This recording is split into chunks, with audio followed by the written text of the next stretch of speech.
5ই August 2024 সালের ছাত্র জনতার গণঅভ্যুত্থানের মধ্য দিয়ে আমরা বাংলাদেশ এবং এই জাতি একটি স্বাধীন গণতান্ত্রিক পরিবেশ পেয়েছি। যে গণতান্ত্রিক পরিবেশে আমরা মনে প্রাণে বিশ্বাস করি দেশে আইনের শাসন থাকবে, গণতন্ত্র থাকবে এবং জনগণ তার ভোটাধিকার প্রয়োগ করতে পারবে।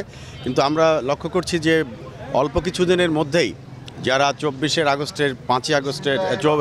সালের 5ই আগস্টের যে পরাজিত শক্তি, তারা কিন্তু এখনও তৎপর রয়েছে এই গণঅভ্যুত্থানের সফলতাকে নস্যাৎ করার জন্য এবং আবারও রাষ্ট্রীয় ক্ষমতায় আসার জন্য পার্শ্ববর্তী একটি দেশের সহযোগিতা নিয়ে তারা ষড়যন্ত্র করার চক্রান্ত করছে।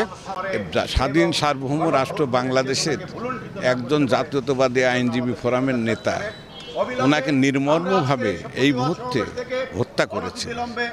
এরা ভারতের রয়্যাল এজেন্ট তথাকথিত শেখ হাসিনা এবং পলাতক প্রধানমন্ত্রী তার প্রেতাত্মা ভারত, সেই ভারত এই দেশকে স্বাধীন সার্বভৌমত্ব ক্ষুণ্ণ করার জন্য এবং এই বাংলাদেশকে ধ্বংস করার জন্য যে পায়তারা করছে তা আমরা হতে দেব না। এই আলিফকে যারা হত্যা করেছে তারা ভারতের রয়্যাল এজেন্ট এবং তার ভারতের দোসর। তাই আমরা স্বাধীন সার্বভৌম রাষ্ট্রের বাংলাদেশের সকল নাগরিক আমরা এর প্রতিশোধ নেব এবং এর জন্য দুর্গ গড়ে তুলব। ছাত্র জনতার বিপ্লবের মাধ্যমে একটি নতুন সরকার এদেশে প্রতিষ্ঠিত হয়েছে। এই অভ্যুত্থানটাকে নষ্ট করার জন্য আওয়ামী সন্ত্রাসীরা, আওয়ামী লীগের ছত্রছায়ায় ইন্ডিয়ান আমাদের এই বাংলাদেশটাকে অস্থিতিশীল করার জন্য বিভিন্ন প্রক্রিয়া করছে।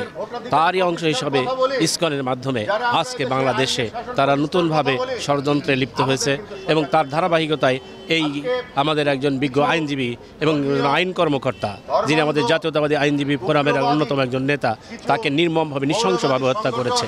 আমরা এই কারণে আজকে এদেশের মানুষ আজকে এই অন্যায়ের বিরুদ্ধে প্রতিবাদমুখর হয়েছে। আমরা এর তীব্র নিন্দা এবং এর তীব্র প্রতিবাদ জানাচ্ছি এবং তীব্র ভাষায় নিন্দা জানাচ্ছি। আমরা বিশ্বাস করি এদেশের জাতীয়তাবাদী শক্তি ঐক্যবদ্ধ হয়ে এই অন্যায় অবিচারের বিরুদ্ধে রুখে দাঁড়াবে এবং যারা আজকে এই ষড়যন্ত্রকারীরা তাদেরকে প্রতিহত করবেন ইনশাআল্লাহ।